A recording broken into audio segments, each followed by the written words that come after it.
Good evening, beautiful people. Assalamu alaikum. Alaikum salam. It's your girl Winter. I'm back again with yours. I promise you people I'll give you the story why nilikam back Kenya. Na sikuwa nimaliza 2 years, nimaliza 2 months. Nilikuwa nimeenda tour Saudi. Like watu walikuwa wanasemanga Saudi kuko hivi, Saudi kuko hivi. Nilikuwa nimeenda kujiprovia kuna kaa aje. Nikakutana na hiyo kitu. But mimi siwezi sema nilikuwa na ile experience mbaya sana. Juu si kupigwa. Siku ni venye tu hiyo uluya inimi sana food. Again si food alafu na ile kuna kitu nilipanic. Hata kutaka kujua sana nitakuwa na part 1 juu video yangu nataka iende 10 minutes peke yake. So reason why mimi nililand Saudi. Kuland Saudi nikaenda kwa nyumba ya mzungu mbaba wa Greece, mama ni Mwarabu, wako na watoto wawili, boy and a girl. Sema watoto wa Arabu msitake kujua. But mimi wangu walikuwa na discipline. Reason why walikuwa na discipline, huyu mbaba alikuwa mzungu na huyu mbaba alikuwa Mkristo. Hata kuna hiyo katabia alikuwa anawagombanishanga. Anasema mimi sitaki tabia wa Arabu kwa Kizungu si kwa Kiswahili.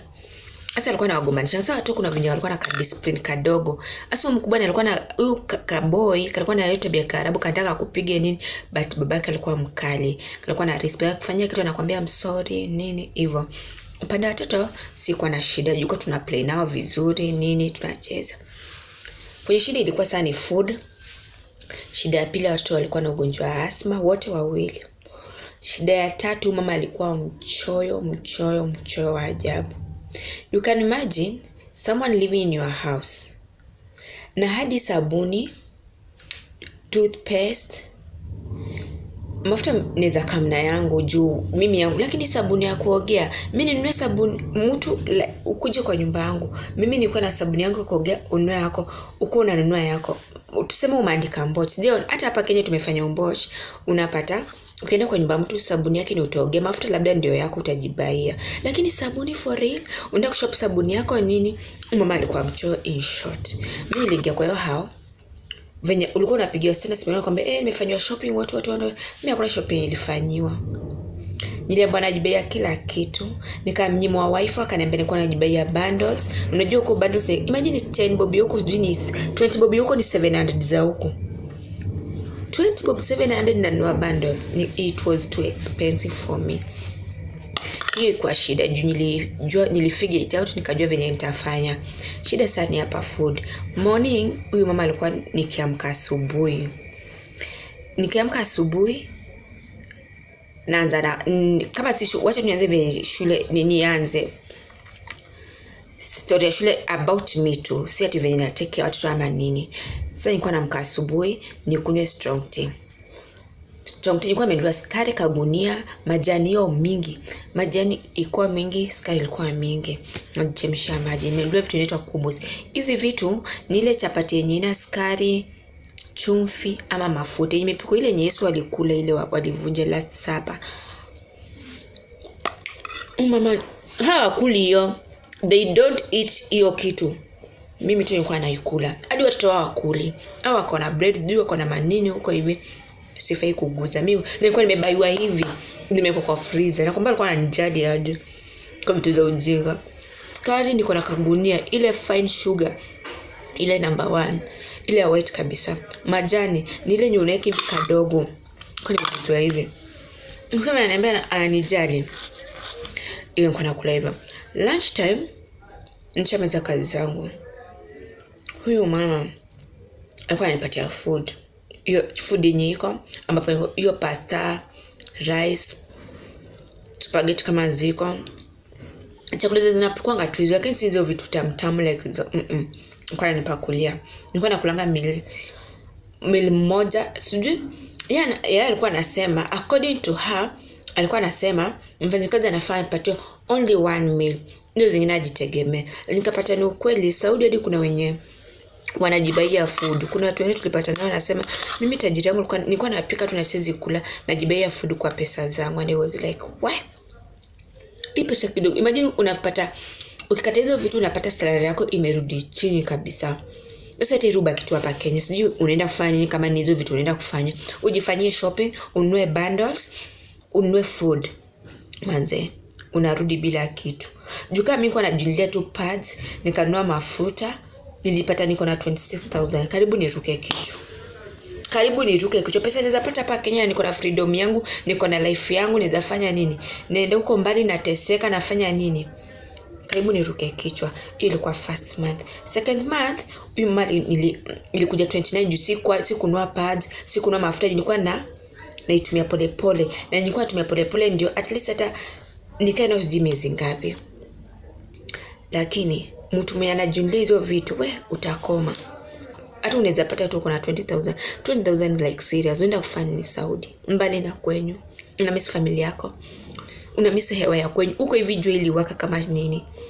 Haya, tulikuwa about food. Jioni ikifika, nimepewa hizo machakula. Jioni ikifika, inafaa nikunywe, siwezi poa food yote. Ikifika saa 10 naanza kuwapikia chakula zao. Na wafurahia masambusa, ma spring rolls, sijui chicken what, na wafurahia naeka hapo. Hizo vitu siwezi guza. Ndio nipate mimi nakula spring roll. Imekaa kwa watu walikula ikabaki, ikaenda kwa fridge leo kesho. Sasa venye atakuwa anafanya ma clearance ama inaitwagaje, ndio akuje atoe aone hizi zimekaa sana, atoe anieke, niambia Winter, eat this one, we can't throw food, it's haram. And he was there, it's haram, mbona ukunipei kwa fresh? Ani nasemea kwa roho, si kwa imwambie hiyo, but kuna pali ilifika tukagombana juu ya food. Sasa kuna time nilikuwa nakula kama niko na njaa. Mimi ni Mluya. Kuna time nilikuwa nakula kama niko njaa. Kuna wakati wenye nimeuma masnacks za watoto sikuli. Najifanya siku naambia mimi we don't eat leftover food. Anagombana hapa na baki. Sasa usiku nilikuwa bado inafanya kunywa strong. Sasa nilikuwa nakula meal 3. Breakfast hiyo strong tea na hiyo kubus. Lunchtime anipe food imepikwa yoyote kwa nyumba, like mchele hizo nimewambia. Alafu usiku na kunywa tena chai, hiyo strong tea yangu na kubus, na hiyo chakula yenye atakuwa amenitolea kwa mafriji zimebaki hizo. Ama kama tumeenda out, atanipatia baga, kabaga au atanunua ile baga kubwa, atanunulia kadogo. Mimi nitanunulia kale kadogo na kale ka Pepsi kadogo. Mama yo, nilikuwa nakulanga na bado narudi kwa strong tea yangu ndio at least nishibe. Juu nimecheza na watoto angry, nafaa tu nikuwe nakula. Haya. Ama siku yenye amenunua shawarma, kitu si kama shawarma. Imagine shawarma ile sijui hapa Kenya na kuna karol ka shawarma hivi kadogo. Hiyo shawarma ndio nilikuwa nakulanga na kwa Pepsi. My dear, nilikuwa narudi kwa chakula yangu nakula hiyo. Siku tumeenda out nakula hivyo. Hizo ndio vitu zile. Yaani hadi mwili yangu nilikuwa nimelack vitu fulani. Nilikuwa nakula tu carbohydrates peke yake. Ni juu strong tea hizo hadi kwenda choo ilikuwa shida.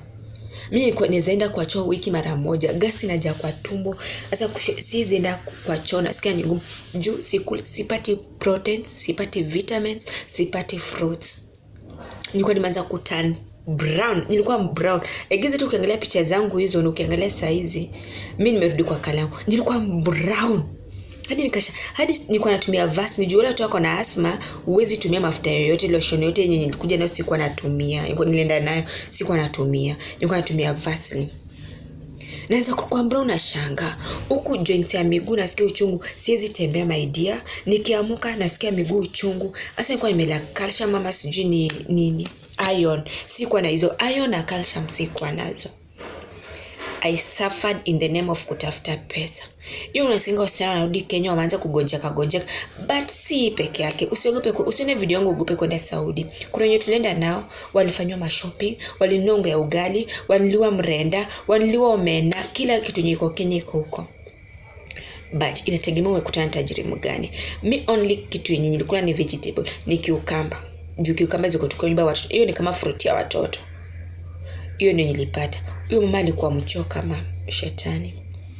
Sasa hiyo ndio one reason, but hiyo si one reason. Hiyo kuna major one zilifanya nikatoka, na nitaisema kwa part 2, part 3, egize itakuwa part 1, part 3. Hiyo zilifanya nikatoka Saudi, nikakaa, nilirudi nimenona, ni nyuma chakula lakini nimenona, nilirudi niko mweupe. Kwamba niliona hivi chakula, nilikula chakula hadi wakaniuliza ukulangi. Ni kukula chakula yake nikaanza tena kukonda sasa. Na shanga huko sikuwa nakula na nilinona. Egezi nizo snacks nilikuwa naiba nikikulia kwa choo. Nilizifanya na kama mjinga. Okay guys, this is why nilitoka Saudi nikarudi, and hiyo ndio ilifanya nikatoka na sikuambia. Sasa ndio mnataka mjue reason why nitoka Saudi. Please watch my video, like, subscribe and share. And ninaenda kununua ring light yenye itafanya picha zangu zikuwe bright poa. Ni this week nanunua ring light. Nataka kwanza kuweka video one by one. Niliambiwa nitafungiwa nisipoendelea kufanya, na vile nimejaribu. Asante sana wenye wamenisubscribe. God bless you so much for supporting me. And hata mimi nimesupport watu wengi kwa YouTube. Please hata ni supportini. You never know. Ujui labda nitakuja kwanza kureward watu juu by the way wamenisubscribe wa kwanza nimeandika kwa kitabu. You never know nitakuwa mbele. Ujui ni nini? Nimeandika majina zenyu hapo. Sikuwa nataka hii video ifike 10. Nataka tu ifike 10 peke yake. Na sasa nimefika 11. Bye. Wacha nimalizie kukula. Nitaonyesha nyumba yangu yenye naishi, how life venye inanipeleka Nairobi venye inaendelea. Goodbye and love you all.